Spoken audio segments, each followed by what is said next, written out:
ဒီဗီဒီယိုကတော့ကျွန်တော်အလုပ်ကနေနေ့တိုင်းပြန်နေကြလမ်းလေးကိုရိုက်ထားတာဖြစ်ပါတယ်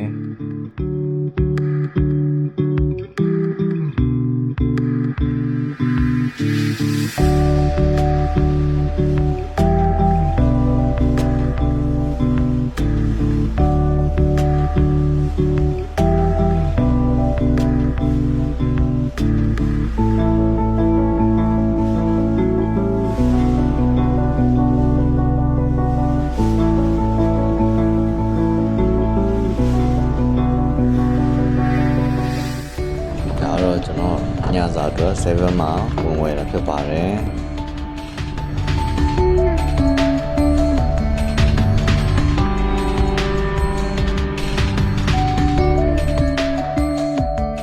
ကျွန်တော်ညစာတော့ဟမ်ဘာဂါပဲဖြစ်ပါတယ်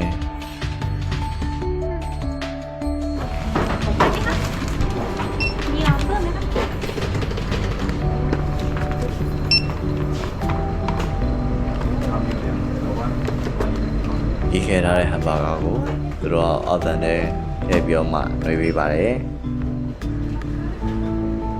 ကဲဟမ်ဘာဂါရလာပြီဆိုတော့ကျွန်တော်အခန်းကိုပြန်ပြီးတော့မှစားမှာဖြစ်ပါတယ်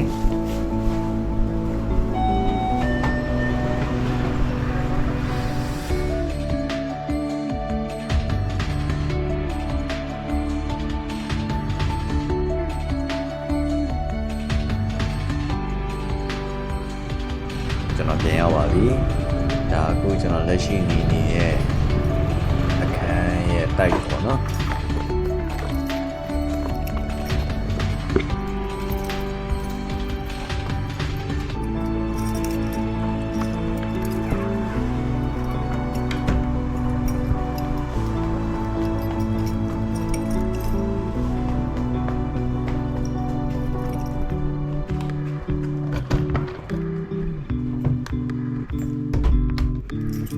ညစာတော့ဆွဲတော့ပါမယ်